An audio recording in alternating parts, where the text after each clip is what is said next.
2021년 2월 18일 저녁에 제 아내가 7층 사택에서 큰 사고를 당했습니다. 여러분 다 기억하실 줄로 압니다. 저는 5층에서 설교를 준비하고 있었는데 제 아들 희망이가 너무나 다급하게 아빠 빨리 오라고 전화가 와서 튀어 올라가 봤더니 벌써 바닥에 막 피가 흥건하고요. 제 아내가 한쪽 눈은 가리고 있고 다른 쪽은 이 얼굴이 이만큼 부어 있었습니다. 이 순둥이가 탁자가 아니라 그 TV를 놓아둔 그 가구 위에서 노는 것을 지켜보다가 이렇게 발을 헛디디는 것 같으니까, 실제로 그러지도 않았는데 불안해서 제 와이프가 튀어나갔는데 이 발이 그 의자 같은 데 좀 걸렸던 것 같아요. 그래서 그냥 그 얼굴을 그 TV 놔두는 그 탄탄한 그 나무 거기다 정면으로 그냥 얼굴을 다 박아버렸어요. 그래서 이 안화골절, 이 안구를 받치고 있는 눈이 다 그 뼈가 부러지고 코뼈까지 이제 부러지는 그런 그 심한 사고를 당하게 된 거였습니다. 구로구대로 응급차를 타고 갔고, 또 코로나 검사부터 시작해서 뭐 병실이 없어서 밤을 꼬딱 새고 그 다음날 오후에 병실에 들어갔습니다. 이제 며칠이 지나자 수술을 받아야 된다는 거예요. 잠깐 그 의사를 만났는데, 뭐 대학병원 의사 여러분 만나보셔서 아시잖아요. 1분도 채 안 만나고 끝났습니다. 어떻게 수술이 진행이 되는지, 뭐 어떻게 이 뼈를 대체할 건지 이런 말 전혀 안 하고 그냥 수술한다고만 하고 끝나버렸어요.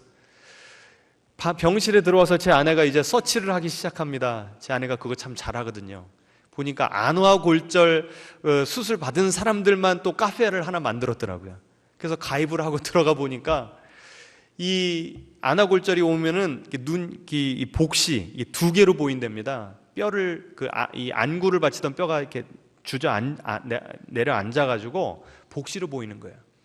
근데 문제는 수술이 다 잘 되는 게 아니고, 이 수술 받은 다음에 뭐 사시가 되고 뭐 후유증도 있고, 뭐 한 의사가 잘못 건드려 놓으면 다른 병원에 가면 다른 의사는 절대 그거 안 만져준다고 그러고, 막 이 후기, 이 수술 후기를 읽는데요, 제 와이프가 막 사시나무 떨듯이 떠는 겁니다. 야, 이거 수술 며칠 안 남았는데 이 수술 받기 전에 벌써 죽겠어요. 그래가지고 물론 그 전에도 그랬지만 아는 분들에게 전부 다 전화를 해서 중보기도를 부탁했습니다. 우리 교회 중보기도 팀도 그렇고, 또 미국에서 알게 된 한 집사님이 또 다른 교회에 중보기도 팀에 속해 있어서 그 교회까지 막 제가 중보기도를 부탁을 하고요. 그런데 신기한 일이 벌어졌습니다. 수술 하루 전인가요? 이틀 전인가? 이 막 전체 이 아는 인맥을 다 동원해서 중보기도를 부탁하고 난 다음에요, 제 와이프가 그래요. 갑자기 두려움이 사라졌다고. 그렇게 죽을 것 같았는데 갑자기 마음이 평안해지더랍니다. 그래서 저희 부부는 중보기도에 능력이 있음을 실제로 체험하게 되었습니다. 제 와이프가 그 입원하고 있는 10일 동안에요, 천국을 맛보았다니까요. 가장 두렵고 가장 고통스러워야 되는 그 시간에 하나님께서 제 와이프의 마음을 콕 붙들어 주시는 것을 경험하니까요, 유튜브에 그 찬양을 틀어놓고요, 제 와이프가 눈 막 붕대 감아놓고서 두 손을 들고 막 찬양을 하는 겁니다. 그리고 왜 하나님 나에게 이런 일이 벌어지게 하셨습니까? 하나님께 원망이 나와야 될 텐데 오히려 내가 지금까지 하나님을 더 사랑하지 못했고 우리 성도님들을 더 사랑하지 못했다고 회개를 하고 있더라고요. 그리고 하나님 정말 이 두 눈 다시 멀쩡하게 해주시면 하나님을 위해서, 우리 봉신교회를 위해서 내가 더 충성하겠습니다 결단을 하더라고요. 하나님께서 이 마음을 붙잡아 주시지 않으면 어떻게 그런 그 놀라운 은혜를 경험할 수가 있겠습니까? 제가 이 10일 동안 24시간 제 와이프 옆에 붙어 있었잖아요. 제가 평소에 알던 와이프가 아니었습니다. 그래서 제가 볼 때, 야, 이건 정말 하나님께서 이 중보 기도자들의 기도를 들으시고 천군 천사를 파송하셔서 제 와이프에게 이런 놀라운 은혜를 주셨구나, 저는 인정하지 않을 수가 없었던 것입니다. 우리 다시 한번 따라해 보실까요? 중보 기도에는 능력이 있습니다. 오늘 주제가 이것입니다.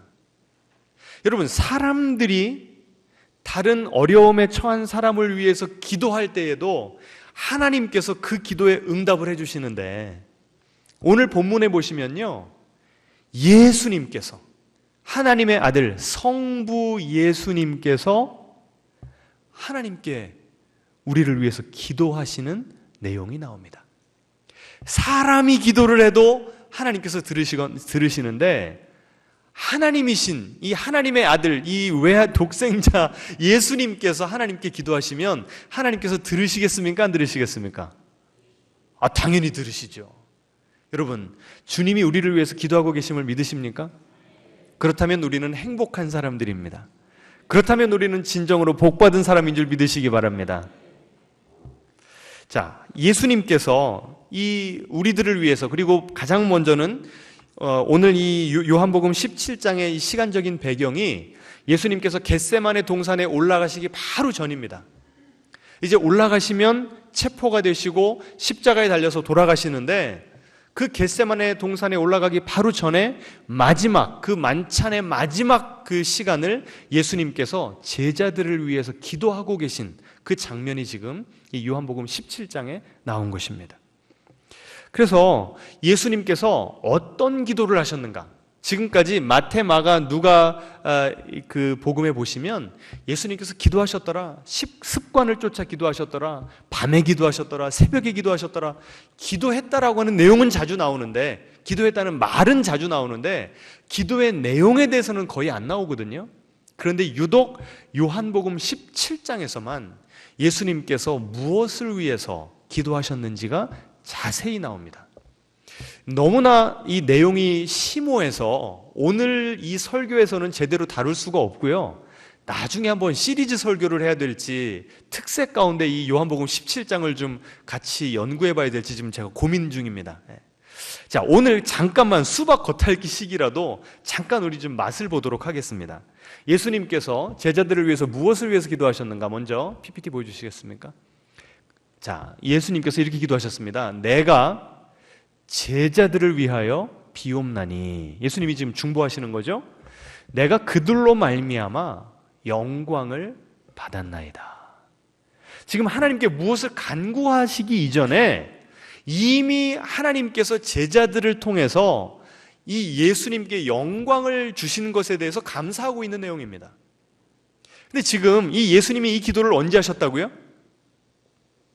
잡히시기 불과 몇 시간 전입니다. 예수님께서 이 기도를 하시기 전에 요한복음 16장에 제자들에게 이렇게 말씀하셨어요. 보라, 너희가 다 각각 제 곳으로 흩어지고 나를 혼자 둘 때가 오나니 벌써 왔도다. 예수님이 잡혀가시는 걸 보면 다들 겁에 질려서 도망갈 거라는 거예요. 예수님이 그걸 알고 계셨어요. 그런데 그걸 이미 제자들에게 말씀하신 후에 얼마 지나지 않아서 제자들을 위해서 기도하시는데 하나님께, 하나님, 이 제자들을 통해서 나에게 제가 영광을 받게 하시니 감사합니다. 이렇게 기도하신 거예요. 영광을 받았다라고 하는 시제는요, 현재 완료. 이미 제자들이 예수님께 영광을 올려드렸다는 거예요. 여러분, 이게 말이 됩니까? 이미 유다는 어떻게 했어요? 예수님을 은 30에 팔아버렸죠. 그리고 베드로는 조금 있으면 예수님을 모른다고 3번이나 부인할 것이고, 또 나머지 그 9 제자들도 10 제자들도 예수님 잡히시는 걸 보면 어떻게 될 거라고요? 다 뿔뿔이 흩어질 거라고요. 그런데 예수님께서 뭐라고 말씀하세요? 그 제자들이 나에게 뭘 돌렸다고요? 영광을. 원래 같으면 하나님께 일러 바쳐야 되는 거 아닙니까? 하나님, 어떻게 이런 제자들을 나에게 주실 수 있습니까? 이런 제자들로 인해서 내가 수치를 당했습니다. 이렇게 기도해야 되는 거 아니에요? 그런데 왜 예수님은 이런 기도를 하실까요? 영광을 받으셨다고. 이 말이 안 되는 것 같습니다. 그 다음에 또 어떤 기도를 하셨는가 보여주시겠습니까? 같이 한번 읽어보죠. 거룩하신 아버지여, 내게 주신 아버지의 이름으로 그들을 보전하사 우리와 같이 그들도 하나가 되게 하옵소서. 아버지와 내가 하나인 것처럼 이 제자들 사이에서도 이 제자 공동체가 사랑 안에서 하나가 되게 하옵소서 간절하게 기도하고 있습니다. 그런데 지금 그 제자들이 뭐 하고 있는가? 그 다음 구절이요. 같이 읽겠습니다. 제자들 사이에서 누가 제일 윗자리를 차지할 것인가 하는 문제로 논쟁이 벌어졌다. 예수님이 이스라엘의 왕이 되실 줄 알고 누가 좌의정, 누가 우의정 할 거냐 서로 싸우고 있었대요. 이 싸우는 가운데 그들이 하나가 될 수 있습니까? 없습니까? 없죠. 어떻게 그 싸우고 있는 제자들을 보면서 주님, 이들이 사랑으로 하나가 되게 하소서.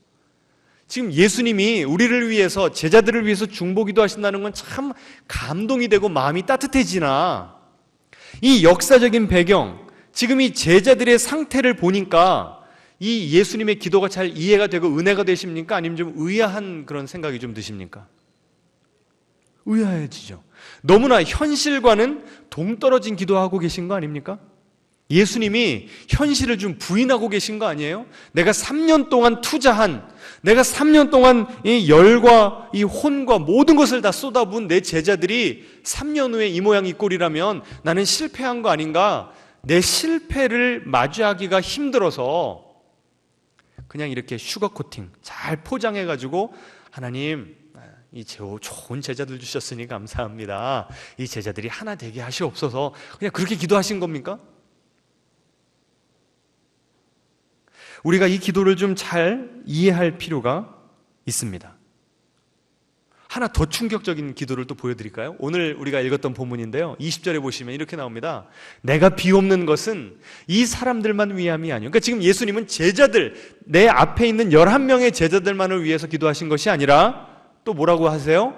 그들의 말로 말미암아 나를 믿는 사람들도 위함이니.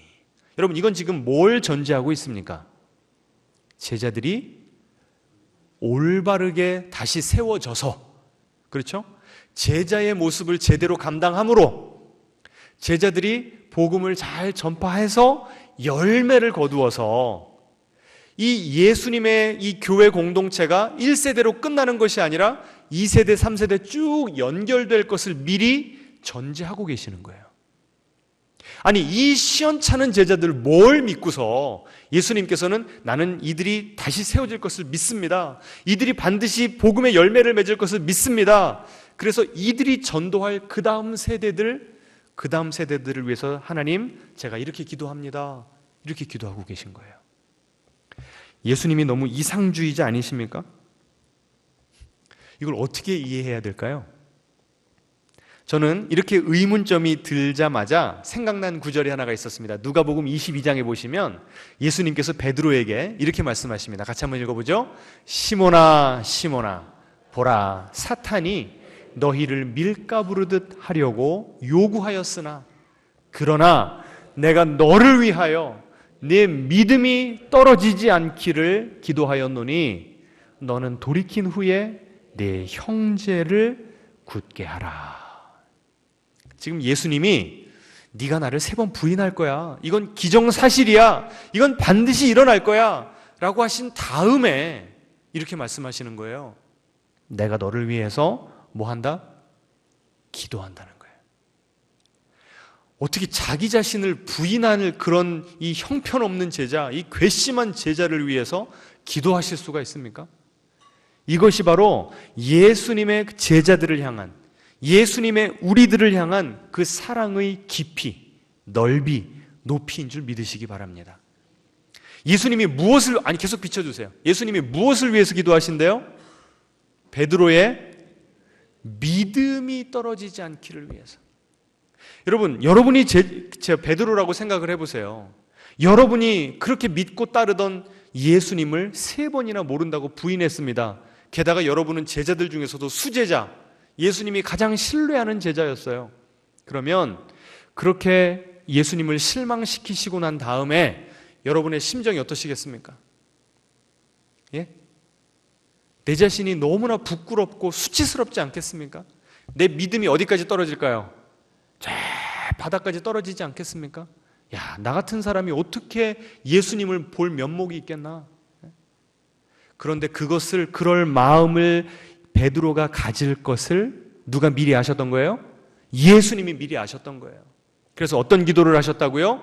내 믿음이 떨어지지 않기를 중보하셨다는 겁니다. 더 놀라운 것은요, 그 다음 구절입니다. 너는 뭐예요? 돌이킨 후에. 영어로 보시면요, when you have turned back. when이라고 하는 단어를 썼어요. 만약에 예수님이 if라고 하는 단어를 쓰시잖아요. 만약에 네가 돌이킨다면 이건 뭐예요? 돌이킬 수도 있고 안 돌이킬 수도 있다는 거예요. 근데 예수님은 if라고 하는 단어를 쓰지 않으시고 어떤 단어를 쓰셨다고요? when. 반드시 일어날 거라는 거예요. 반드시 네가 돌이킬 거라는 거예요. 반드시 네가 회개하고 다시 나에게 돌아올 거라는 거예요. 여러분, 예수님의 베드로를 향한 이 확신이 어디서 나온 겁니까? 베드로를 향한 예수님의 중보기도.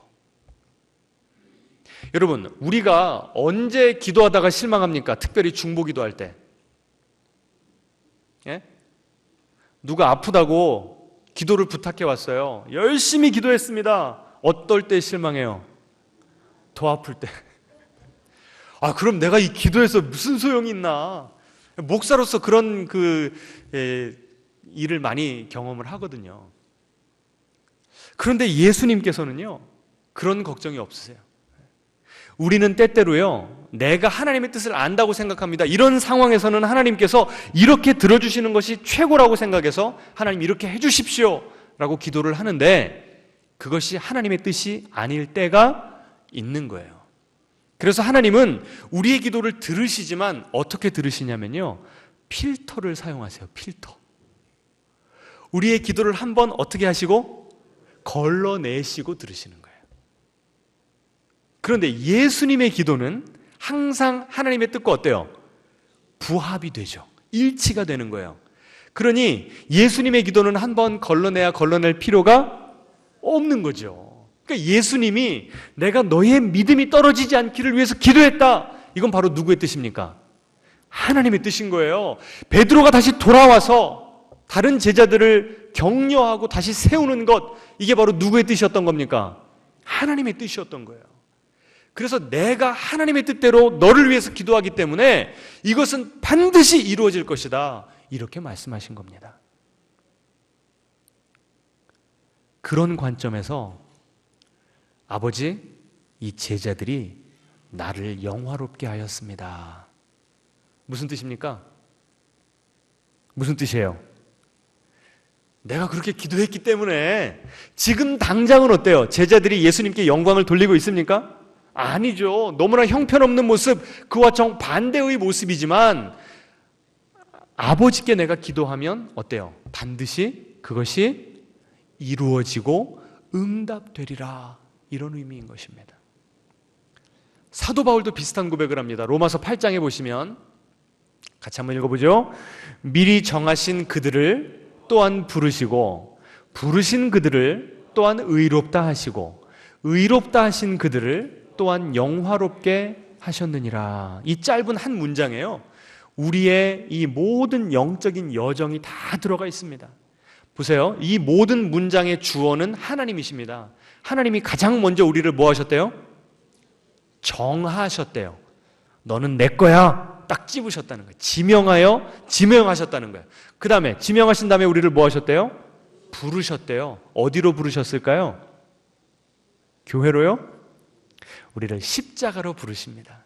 십자가로 부르시면 우리가 얼마나 큰 죄인인지, 죽을 수밖에 없는 죄인인지가 깨달아져요. 동시에 뭐가 깨달아집니까? 그럼에도 불구하고 나를 대신해서 돌아가신 예수님의 사랑과 은혜가 깨달아지는 거예요. 그렇게 되면 하나님이 우리를 정하시고 부르신 다음에 또 뭐 하신대요? 의롭다 하시는 거예요. 너의 죄에도 불구하고 너는 용서받은 죄인이다.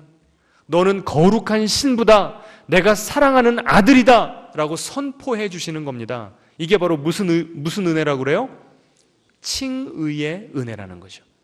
그렇게 칭의의 은혜를 주신 하나님께서는 우리 속에 성령을 보내셔서 우리가 그 아들 예수님의 형상을 담도록 계속 우리의 내면을 새로 빚어가십니다. 그리고 우리의 호흡이 끊어지는 날 예수님께서 우리의 손을 붙들고 죽음의 요단강을 건너가게 하신 다음에 하나님 앞에 딱 세우세요. 그럼 하나님이 우리를 어떻게 하십니까? 여기 오늘 본문에 저 8장 30절 맨 마지막에 어떻게 하신다고요?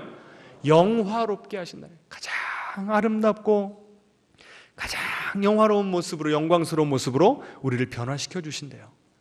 그런데 제가 오늘 이 구절을 왜 읽게 했냐면요, 그 다음 구절, 그 다음 페이지요. 영어로 보시면 이 모든 동사들, 하나님께서 우리를 정하셨고 우리를 부르셨고 그 다음 뭐예요? 우리를 의롭다 하셨고 우리를 영화롭다 하셨는데, 이 모든 동사의 시제가 뭡니까? predestined, called, justified, glorified. 뭐예요? 다 과거죠, 과거. 놀랍지 않습니까? 지금 우리 가운데 이미 칭의의 은혜를 경험하시고 중생을 경험하신 분들은 우리를 택하시고 우리를 부르시고 우리를 의롭다 하신 것이 과거라고 하는 것에서는 아무런 그 충격이 없을 거예요. 나는 이미 하나님을 경험했으니까, 과거에. 그런데 뭐 하나는 받아들일 수가 없어요. 뭐 하나만은 아직까지 우리에게 일어난 게 아닙니까? glorified, 영화롭게 하시지는 않았잖아요, 아직. 여러분 앞뒤 좌우 보세요. 살아 계시잖아요.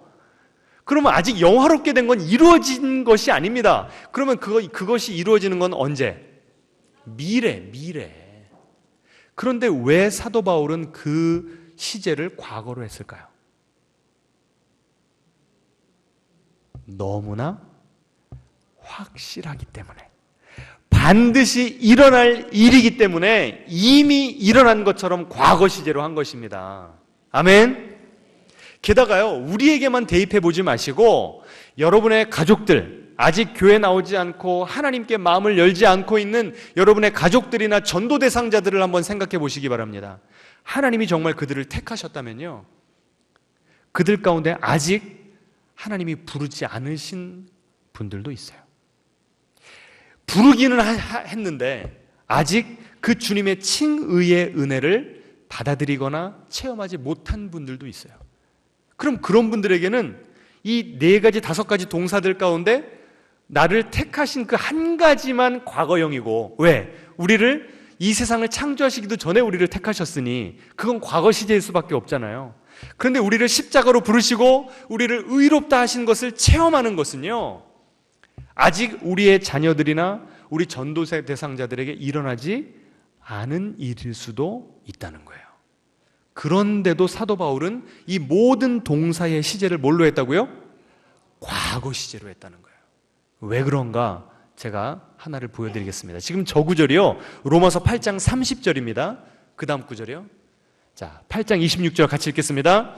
성령도 우리의 연약함을 도우시나니 우리는 마땅히 기도할 바를 알지 못하나 오직 성령이 말할 수 없는 탄식으로 우리를 위하여 친히 간구하시느니라. 우리가 연약함을 누가 잘 아신다고요? 성령님이 잘 아세요. 그래서 혀만 끌끌 차고 계시는 것이 아니라 우리를 위해서 뭐 하고 계시다고요? 친히 간구하신대요. 다시 말하면 뭡니까? 우리를 위해서 중보하신다는 거예요. 그 다음 구절 보여주세요. 같이 있습니다. 죽으실 뿐 아니라 다시 살아나신 이는 그리스도 예수시니 그는 하나님 우편에 계신 자요 우리를 위하여 간구하시는 자시니라. 아멘. 지금 예수님은 어디 계시대요? 하나님 보좌 우편에 계시대요. 뭐 하고 계시대요? 우리를 위해서, 다시 말하면 중보하고 계시대요. 저를 보세요. 지금 하나님이 우리를 정하셨고 부르셨고 의롭게 하셨고 영화롭게 하셨다는 게 8장 몇 절에 있다고요? 30절, 8장 30절에 있어요. 근데 성령님이 우리를 위해서 중보하신다는 게 몇 절에 있다고요? 8장 26절. 그 다음에 예수님께서 하나님 보좌 우편에서 우리를 위해서 중보하신다는 게 몇 절에 있다고요? 34절. 여러분 이게 신기하지 않으세요? 이미 우리는 하나님 앞에 영화로운 존재가 됐다는 게 30절에 있는데 성령님의 중보가 26절에 있고 예수님의 중보가 34절에 있대요. 무슨 뜻인가 하면 아까 30절이 우리의 영적인 여정 전체를 포함한다고 그랬죠. 우리의 인생 전체가 포함됐는데 그것이 샌드위치로 좀 쌓여 있는 거예요. 무엇에 의해서? 성령님의 중보와 예수님의 중보로 우리의 인생이 쌓여 있는 겁니다. 여러분, 이거 놀라운 인사이십니다. 여러분, 좀 놀란 척을 좀 하세요. 너무 무덤덤하게 앉아 계시지 마시고 앞뒤자로 인사하겠습니다. 우리의 인생은 성령님과 예수님의 중보로 둘러싸여 있습니다. 이거 절대 잊어버리시면 안 됩니다. 왜 사도 바울이 이렇게까지 확신할 수가 있었는가? 하나님께서 우리를 택하셨으며 하나님께서 우리를 부르셨고 하나님께서 우리를 의롭다 하셨고 이 우리의 인생의 마지막에, 역사의 마지막에 반드시 우리를 영화롭게 하실 것이다. 너무나 확실해서 과거 시제로 쓸 정도로 그 확신이 어디서 왔다고요? 누가 우리를 위해서 중보하시고? 성령님께서 우리 속에서 중보하시고, 예수님께서는 어디서? 하나님 보좌 우편에서 우리를 중보하시기 때문에 우리의 인생은 주님께서 이미 책임져 주신다. 우리의 구원은 이미 완성된 것과 다름없다 라고 지금 사도 바울이 감탄에 차서 지금 감격 가운데 이 로마서 8장을 써내려가고 있는 것입니다. 여러분, 우리에게 이런 감동이 있습니까? 큰일이네 지금. 이 여름이라 지금 영적으로 축 처지셨어. 오늘 제가 지금 여러분에게 영양제 맞춰드리는 겁니다. 영적으로. 그 영적인 영양제가 뭐라고요? 다시 한번 따라해 보겠습니다. 나의 인생은 성령님의 중보와 예수님의 중보로 뭐라고요? 둘러싸여 있습니다. 이것만큼 우리에게 힘이 되는 것이 없는 줄 믿으시기 바랍니다. 여러분, 예수님께서도요, 이미 저 제자들이 나에게 영광 돌렸습니다. 왜 과거 시제로 쓰셨다고요? 아직은 그렇지 않지만 언제 그렇게 될 거예요? 미래에 그렇게 될 거라는 거예요. 근데 그것이 너무나 확실하시기 때문에, 너무 확신이 있으셔서 그것을 과거 시제로 표현을 하셨고, 지금 당장은 자기들끼리 누가 높으냐 싸우면서 불화만 보이고 있지 하나됨을 보이지 못하고 있는 그 제자들을 보면서 하나님, 이들을 하나 되게 하실 줄로 믿습니다. 어떻게 이런 기도를 하실 수가 있냐고요? 무엇 때문에? 예수님이 중보기도 하시면 그 기도는 반드시 이루어지고 응답받는다고 믿고 계시고 이미 알고 기정사실이기 때문에 그렇다는 거예요. 여러분, 정말 그 예수님의 기도가 응답이 됐습니까? 안 됐습니까? 예수님의 그 11 제자들을 위한 기도들이 응답이 됐어요? 안 됐어요? 됐어요. 그들이 나에게 이미 영광 돌렸습니다. 영광 돌렸습니까? 안 돌렸습니까? 예수님께서 부활 승천하시고 성령이 강림하신 다음에 이 제자들의 삶이 완전히 바뀌었죠. 하나님을 사랑하고 이웃을 사랑하고 내 목숨을 버려가면서 만방의 복음을 전하는, 하나님께 큰 영광 돌리는 삶을 살았습니다. 또 그들이 하나가 되었습니까? 정말 하나가 되었어요? 정치 색깔이 다르고 각자 야망이 있었는데도 불구하고 그들이 정말 하나가 되었습니까? 예. 어떻게 하나가 되었죠? 첫 번째로는 말씀으로 하나가 되었습니다. 성령이 임하시고 나니까 교회 공동체가 했던 첫 번째 일이 무엇이었는가 하면 이 사도들의 가르침을 받았다라고 했습니다. 11 제자가 똘똘 뭉친 거예요. 무엇을 중심으로? 하나님의, 예수님의 말씀을 중심으로. 성령님, 진리의 성령님이 너희 가운데 오시면 예수님께서 뭐라고 말씀하셨습니까? 내가 너희에게 가르친 것을 다 생각나게 하리라. 이 11 제자가요, 그 예수님의 말씀이 다 생각이 나니까 이걸 누구에게 가르친 겁니까? 예, 2세대 제자들, 그 다음 세대들에게 이 말씀을 전수를 한 겁니다. 그 2세대가 3세대에게, 3세대가 4세대에게. 그래서 지금 몇 년이 흘렀어요? 2000년이 흘러서 지금 우리에게 이 신구약 성경이 온 겁니다. 그래서 그 2000년 전의 신앙인들이나 지금 우리가 만약에 천국에 가서 같이 만난다, 말이 통할까요? 안 통할까요? 통하죠. 무엇으로 하나가 됐기 때문에? 말씀으로 하나가 됐기 때문에. 또 이들은요, 존재 양식이 이미 함께 하는 것으로 굳어지게 되었습니다. 무언가 액티비티를 많이 해서가 아니라 그냥 존재 방식이 그냥 함께 하는 거예요. 같이 예배드리고 같이 떡을 떼고, 뭐 밥 먹고 살아야 되니까 가서 직업전선에 가서 열심히 뛰었겠죠. 하지만 끝나고 돌아오면 또 같이 셀 모임을 매일같이 누군가의 집에서 돌아가면서 떡을 떼면서 교제를 나눈 겁니다. 요새 신앙인들처럼 썬데이 크리스찬, 그것도 1시간 예배드리고 집에 가버리는 그런 신앙인들이 아니고 라이프 투게더, 그냥 삶을 같이 하는 그런 그 하나됨을 이루는 제자 공동체였다는 거예요. 예수님의 기도가 응답됐어요? 안 됐어요? 됐죠. 성령님이 임하고 나니까 어느 누구도 내 재산을 내 것이라고 주장하지 않고 다 나누었다고 그랬습니다. 그래서 사도행전 4장에 보시면 이런 표현이 나옵니다. 믿는 무리가 한 마음과 한 뜻이 되었다. 예수님의 기도가 이루어진 거예요.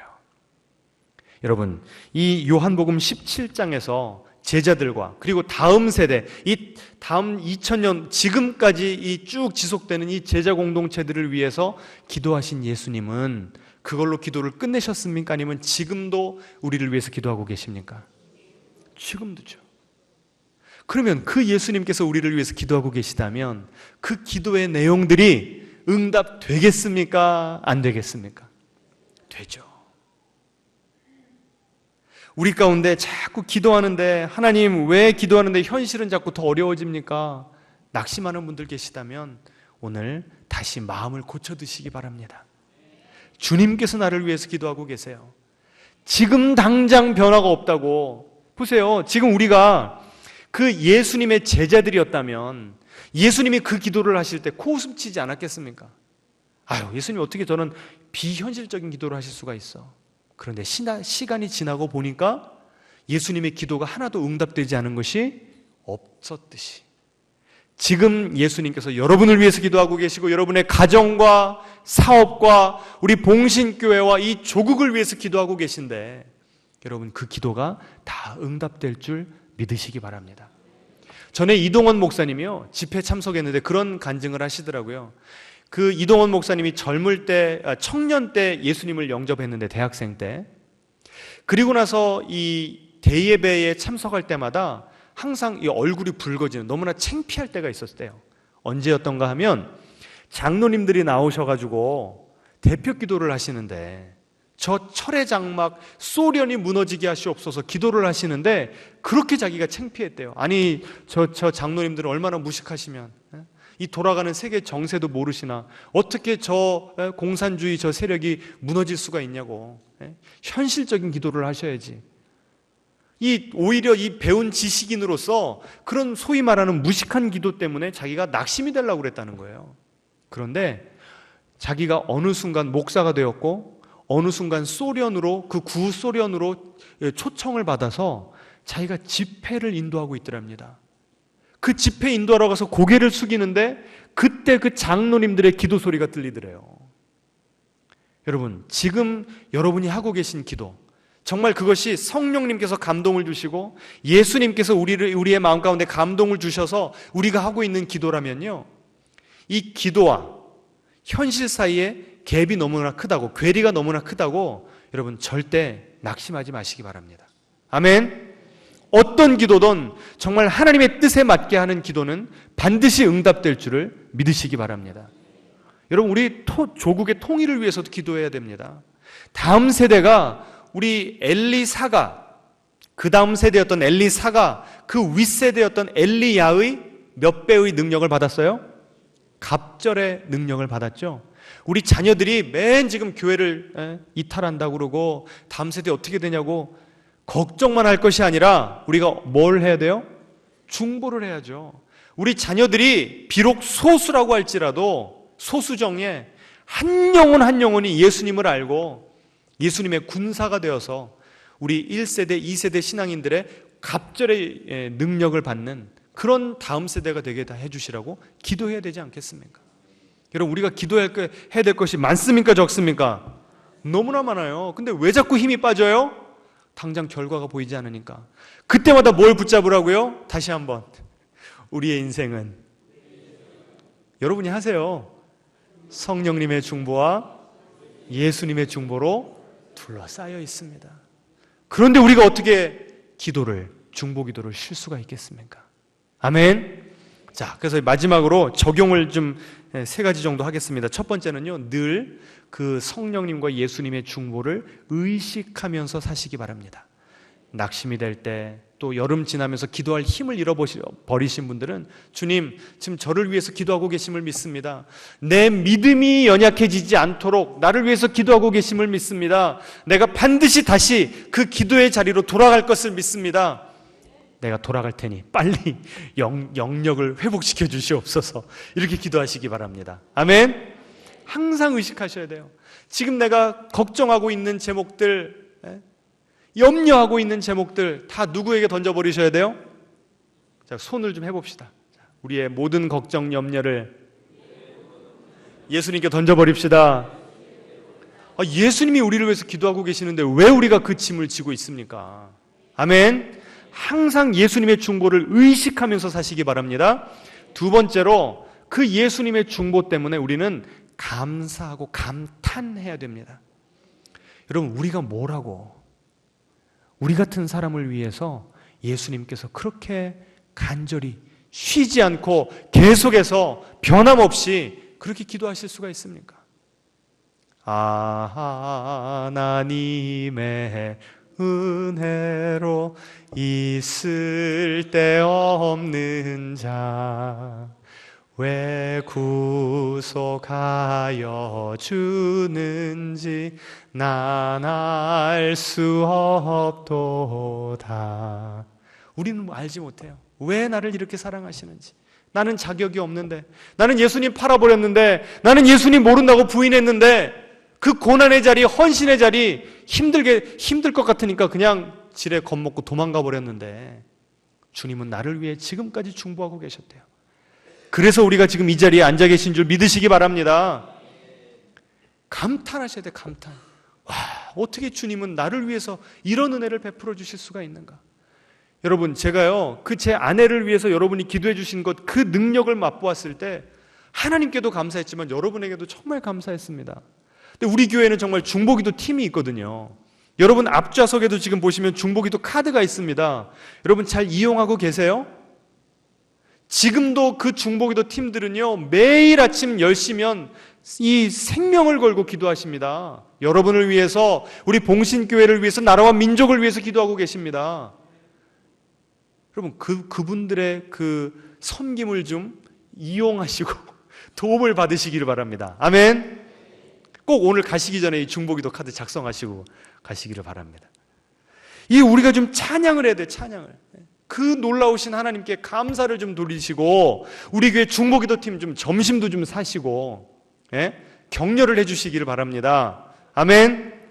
마지막으로, 우리가 그 예수님의 중보기도에 힘입어서 여기까지 살아왔다고 한다면 우리는 중보기도의 빚진 자들입니다.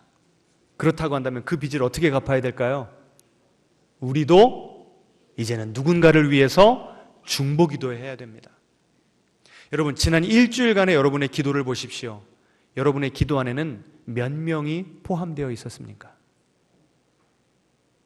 기껏 기도하는 것이 나와 내 자녀, 내 사업, 여기서 그쳐버린다면 정말 우리가 크리스찬 맞는지 생각해 봐야 됩니다. 우리가 성숙할수록 우리 마음에 품는 크리스찬의 숫자가, 그 범위가 더 늘어날 줄 믿으시기 바랍니다. 우리 교회도 지금 기도가 필요한 분들이 많이 있습니다. 그분들만을 위해서 기도해 보세요. 적어도 30분 이상 기도할 수 있습니다. 뉴스를 보세요. 얼마나 기가 막힌 사건, 사고들이 많습니까? 특별히 우리나라에서 지금 이 안전사고가 많이 일어나는데 항상 젊은 사람들, 가난한 사람들, 삶의 벼랑 끝으로 내몰린 그런 사람들만 사고가 나잖아요. 얼마나 불쌍하고 가슴이 아픕니까? 혀만 끌끌 차는 것이 아니라, 하나님, 우리 이 땅에 하나님의 샬롬이 회복되게 도와주십시오. 가난한 사람들도 인권을 존중받고 살만한 세상이 될 수 있도록 하나님, 나와 내 자녀를 사용하여 주시라고 여러분 간절히 기도하시기 바랍니다. 에베소서 2장 6절에 이런 구절이 나옵니다. 우리를 함께 일으키사 그리스도 예수 안에서 함께 하늘에 앉히시니. 하나님이요, 예수님이 돌아가실 때 우리가 같이 죽게 하셨대요. 예수님이 부활하실 때 우리를 같이 이렇게 세워주셨대요. 예수님이 승천하셨을 때 우리도 어디에다 두셨대요? 함께 하늘에 앉히시니. 우리가 지금 어디 앉아 있다고요? 영적으로 보면 예수님의 옆에 앉아 있대요. 예수님이 지금 어디 계신데요? 하나님의 보좌 우편에 계신데 우리가 어디 있대요? 바로 옆에 있다는 거예요. 그러면 우리가 그 예수님의 기도를 듣는 겁니다. 누구를 위한 기도? 나를 위한 기도, 내 자녀, 내 가정을 위한 기도를 듣는 거예요. 너무나 은혜가 되고 힘이 되는 거죠. 그러면 주님 감사합니다. 거기서 끝나면 됩니까? 아니죠. 우리도 그 기도에 빚진 자들이기 때문에 우리도 이제는 그 하늘 보좌에서 함께 예수님과 함께 하나님께 기도를 올려드리는 겁니다. 여러분, 이 중보기도의 사명을 잘 감당하셔서 이 땅에 하나님의 나라가 오는데 일조를 담당하시는, 그래서 예수님께서 여러분을 보고 기도하실 때 주님, 이 제자들이 나에게 영광을 돌리고 주님께 영광을 돌렸습니다, 이런 감사의 기도를 하게 되는 그런 날이 속히 오게 되기를 주님의 이름으로 축원합니다.